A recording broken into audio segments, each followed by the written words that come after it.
Querido amigo, hoje temos como alvo estudarmos a segunda parte do capítulo 2 das profecias de Joel. Vamos estudar Joel 2, 12 a 17.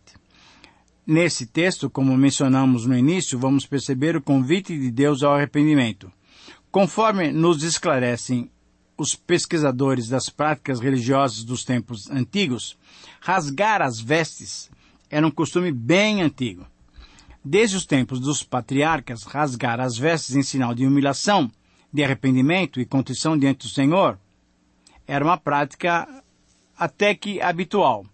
Rasgar as vestes era um sinal de grande sofrimento, de temor ao Senhor e, ao mesmo tempo, era um clamor por sua misericórdia. Essa prática, que teve início no período patriarcal, se estendeu pela época dos sacerdotes, dos juízes, dos reis, dos profetas e certamente foi praticada no período interbíblico também. Mas essa prática, ela foi mais adiante. Ela veio até a época do Novo Testamento. Temos referência a esse tipo de demonstração e assim nós poderíamos citar, por exemplo, Jacó, Josué, Jefté, Tamar, Davi, o rei Acabe, o rei Ezequias, o rei Josias, o sacerdote Esdras, Mardoqueu, Jó, Caifás e até Barnabé e Paulo na sua primeira viagem. Todos esses tiveram essa prática, rasgaram suas vestes. Todos esses rasgaram suas vestes em alguma ocasião numa atitude de contrição em razão de diversas circunstâncias. Mas essa prática, que servia para simbolizar o pesar do coração humano, humilhando-se diante de Deus, depois de muito tempo virou uma rotina e muitas vezes era desacompanhada do verdadeiro sentido que demonstrava completa dependência de Deus. A prática de rasgar as vestes tornou-se legalista, isto é, uma distorção daquilo que o sentimento interior revelava através da atitude exterior. Quando iniciamos a nossa reflexão sobre esse texto de Joel, logo no início encontramos essas palavras vindas da parte do Senhor. Rasgai o vosso coração, e não as vossas vestes, e convertei-vos ao Senhor vosso Deus. Querido amigo, Joel mostra claramente que Deus manda trocar gestos exteriores, muito mais fáceis de serem praticados, por um gesto interior, interno, de que, de fato, poderia se dar valor aos olhos dele. Somente quando rasgamos o nosso coração, atendemos o convite do arrependimento. Por essas palavras e pela misericórdia do Senhor em nos querer junto dele, podemos refletir sobre esse texto, dando-lhe o seguinte título: Um convite ao arrependimento. Eu repito, um convite ao arrependimento com base em Joel 2, 12 a 17. Ao introduzirmos especificamente a nossa reflexão sobre esse texto, percebemos que a Bíblia nos fala sobre a imutabilidade de Deus. É a referência a esse atributo que diferencia o homem de Deus. Mas, sem dúvida, temos a revelação de uma outra faceta de Deus, a sua compaixão, a sua sensibilidade e o seu amor para aqueles que são seus filhos. Na verdade, as Escrituras nos mostram que Deus é rico em misericórdia e em perdoar, conforme lemos em Isaías 55, 7. As Escrituras também nos dizem que devemos temer a Deus, não porque Ele é poderoso, porque Ele é terrível, mas porque Ele é bom e misericordioso. É interessante. Veja bem, as palavras do salmista nos estimulam a temer o Senhor da seguinte maneira: contigo, porém, está o perdão, para que te temam. Salmo 130, versículo 4. E o profeta Miqueias também nos mostra essa verdade, porém com outras palavras. Quem, ó Deus, é semelhante a ti? O Senhor perdoa a iniquidade, e o Senhor te esqueces da transgressão do restante da tua herança. O Senhor não retém a sua ira para sempre, porque Ele tem prazer na misericórdia. Miqueias 7:18. Sim, querido amigo, esse é o nosso Deus, que além da sua imutabilidade, é também um Deus que nos compreende e tem os melhores sentimentos para conosco. Por isso, então, Joel, completando o verso 13, que revelou o desejo de Deus para que o povo se arrependesse, rasgando o seu coração, nos apresenta a razão daquela santa convocação. E essa foi a razão que Joel nos apresentou. Porque ele é misericordioso, ele é compassivo e tardio em irar-se e de grande clemência, grande em benignidade, e ele se arrepende do mal. Querido amigo, é um texto maravilhoso que descreve bem o nosso Deus. Joel então apresenta esse lado especial do caráter e dos atributos de Deus como um encorajamento para que o povo se converta, se arrependa e se volte para Deus. Outros profetas, posteriormente, também demonstraram esse aspecto amoroso de Deus, e um desses profetas foi Jonas, que declarou: Senhor, eu sabia que Tu és um Deus clemente e misericordioso, e tardio em irar-se, de grande benignidade, e que te arrependes do mal, conforme Jonas 4:2. Esses e outros profetas foram usados pelo Senhor para chamar o povo ao arrependimento, para mostrar que o juízo de Deus era iminente, mas todos eles também mostraram que Deus é perdoador, misericordioso, compassivo.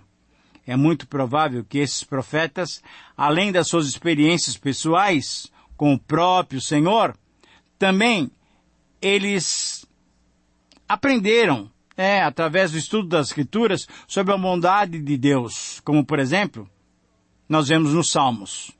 Mas Tu, Senhor, és Deus compassivo e cheio de graça, paciente e grande em misericórdia e em verdade. Salmo 86:15.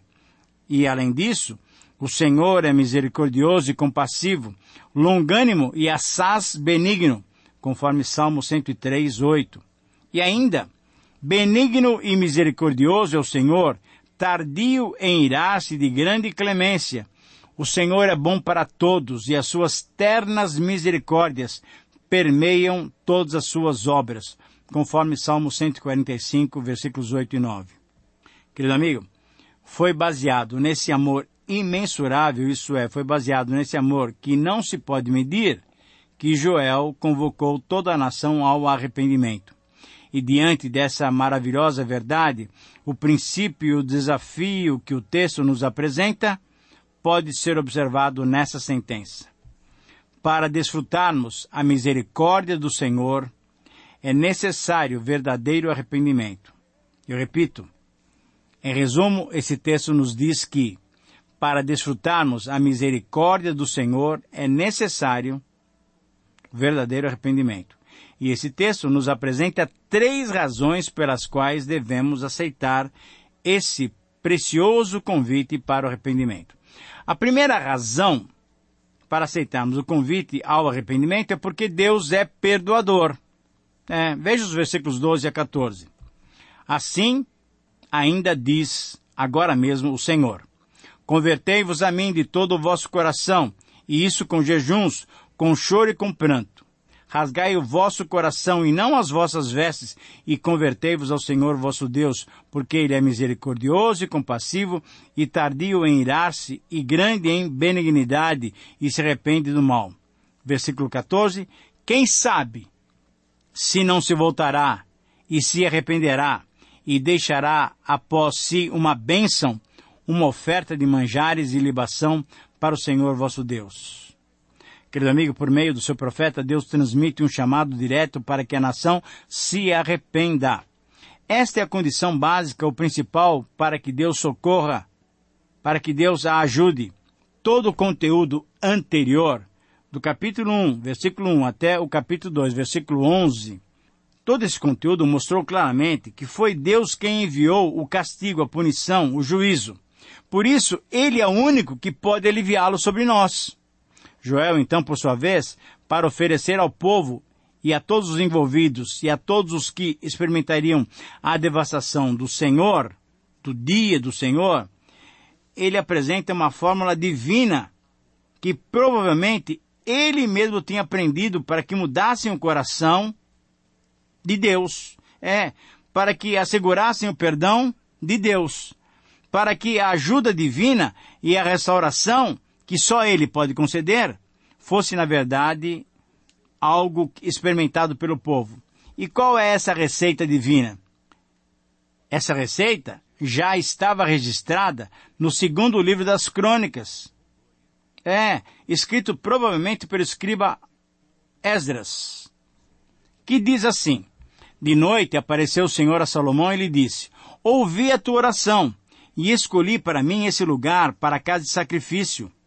E se eu cerrar os céus de modo que não haja chuva, ou se ordenar aos gafanhotos que consumam a terra, ou se enviar a peste entre meu povo. E agora eu vou citar um texto que você conhece bem. Se o meu povo, que se chama pelo meu nome, se humilhar e orar e me buscar e se converter dos seus maus caminhos, então eu ouvirei dos céus, perdoarei os seus pecados e sararei a sua terra. 2 Crônicas 7, 12 a 14. Querido amigo, Joel tinha aprendido essa fórmula e a transmitiu ao povo, às autoridades civis e às autoridades religiosas. Somente Deus pode perdoar, e Ele perdoa quando houver genuíno arrependimento. Deus sempre nos brinda com mais uma oportunidade. Convertei-vos a mim, disse Ele no versículo 12. E essa frase traz a ideia de arrependimento, de obediência, de cumprir a parte da aliança que lhes correspondia. Porém, deveriam fazê-lo de todo o vosso coração. Isso é, sinceramente. Os elementos rituais são apenas mostras externas desse arrependimento, mas que deve brotar do nosso interior. Mas deveriam estar presentes também as práticas exteriores, jejum, pranto e lamento. Porém, Deus não quer expressões mecânicas ou superficiais. Deus requer um arrependimento genuíno, sincero de coração, um arrependimento espiritual. Os judeus expressavam a sua dor rasgando as suas vestes, porém Deus requeria um coração rasgado, contrito, humilhado. Joel então estimula essas ações, repetindo o que o povo sabia e havia comprovado através dos séculos. Deus, o Senhor, é misericordioso e compassivo e tardio em irar-se e grande em benignidade. Deus desiste do castigo ou pode deter o castigo ou ainda considerá-lo executado quando há um verdadeiro arrependimento. E ainda mais deixa aberta a possibilidade de nos abençoar. A última frase do versículo 14, Deus se arrepende do mal, deve ser bem entendida. Se mencionamos, no início, Números 23, 19, afirmando a imutabilidade de Deus e a sua fidelidade em cumprir as suas promessas, como é que podemos entender essa expressão usada por Joel? Foi impossível para Balaão amaldiçoar os israelitas porque Deus os tinha abençoado e lhes tinha prometido prosperidade. Cada vez que Balaão tentou amaldiçoá-los, Deus transformou as suas palavras em mais bênçãos. Deus nunca mente e nunca quebra a sua promessa. Por isso, a fidelidade de Deus dá segurança ao obediente. Podemos citar também os textos de Gênesis 6, Êxodo 32, e neles também é possível entendermos essas mudanças divinas. Em ambos os casos, Deus é fiel. Sua mudança de sentimento aconteceu por causa das mudanças feitas pelos homens. E uma das explicações mais claras desse assunto na Bíblia é encontrada lá em Jeremias 18, 1 a 10. Veja bem, os planos de Deus para abençoar ou destruir, esses planos são condicionais. Se uma nação que está sendo abençoada se volta para o pecado, Deus vai condená-la e ela vai ser destruída. Mas, se um povo desobediente se converte ao Senhor, Deus o poupará da destruição. Isso não é vacilação, não. Isso não é incoerência por parte de Deus. Não, Ele está simplesmente sendo fiel ao seu justo caráter. E a pergunta que nós devemos responder, você deve responder, é se você tem agradecido a Deus por sua bondade e por seu amor. Porque certamente isso tenha atingido a sua vida. A segunda razão para aceitarmos o convite ao arrependimento é porque Deus requer santificação. Versículos 15 e 16.